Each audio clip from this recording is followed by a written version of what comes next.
Ayun guys, magandang umaga po sa ating lahat. Welcome to my vlog, my lot vlog. Ayun po, andito po tayo sa Villasis ngayon, kung saan makikita po natin yung property na binibenta po rito.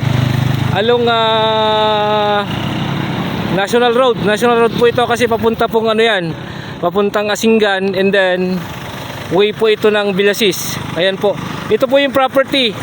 Ito po, mula po dyan sa Pilapil na yan, hanggang dun po sa Pilapil na yan, hanggang dun po sa may bahay na yon, yung hangganan. Sumusukat po ito ng 5,305 square meter po ito.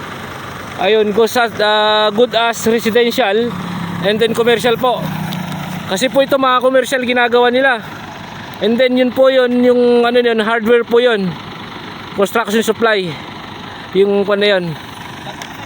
Marami pong bahay dito. Ayan po, going Asingan po yan. Ito po, napakaganda. Along National Road. Ayan po, 5,305 square meter ang lot area po niya. Yung pong nakapangalan dito sa titulo, andito po, hawak ko po yung title, yung copy, photocopy po niya, is buhay pa po, taga rito po sa Villasis din. Ito po yung copy ng title, and then ito po yung ano niya,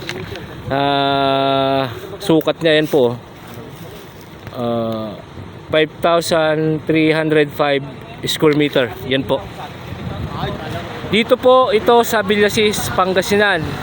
Ayan po.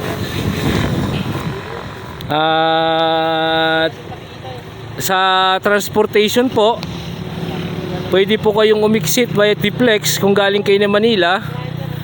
Pwede po kayong umiksit ng Carmen or Ordinate exit via T-Flex. Itong property na to is going to Asingan, Pangasinan. Malapit lang po ito sa bayan. Ayan, bayan po ng Villasis. Yan na po yung bayan Villasis. Wala po dito sa property, nasa 3 kilometro po ang layo ng bayan ng Villasis. Ayan po, mula po dito sa kinatatayang kong Pilapil na to, hanggang doon po sa may Pilapil na yan. Estimated ko po ang frontage nito sa may kalsada is 37 to 40 meters frontage. Ayan po, ka-harvest lang po nila ng mais. Ayan po yung mga stock ng ano, nung mais pa po. Siguro tataniman na po nila ng palay ito.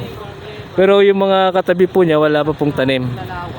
Ito po, mula po dito sa may kalsada, National Road, diretso po doon hanggang doon sa may likod ng bahay po na yan.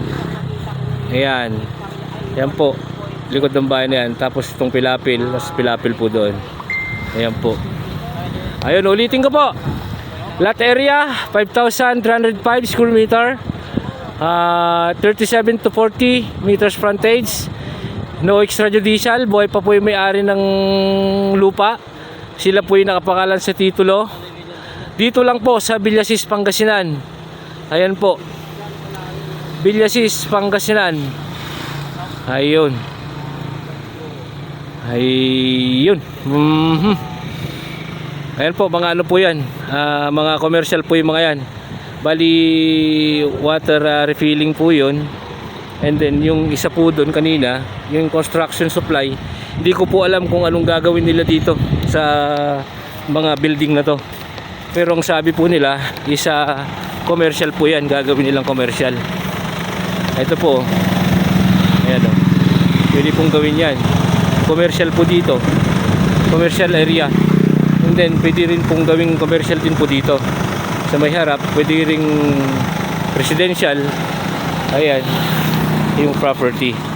Ayan po, street light, kuryente, no problem.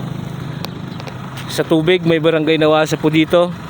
At yun, andyan lang po na nadaanan po namin yung ano, yung tawag na ito, yung Villasis Water District. Ayan. Ayun, maraming salamat po. Until my next video, Mr. Excitement Mix Vlog. Maraming thank you.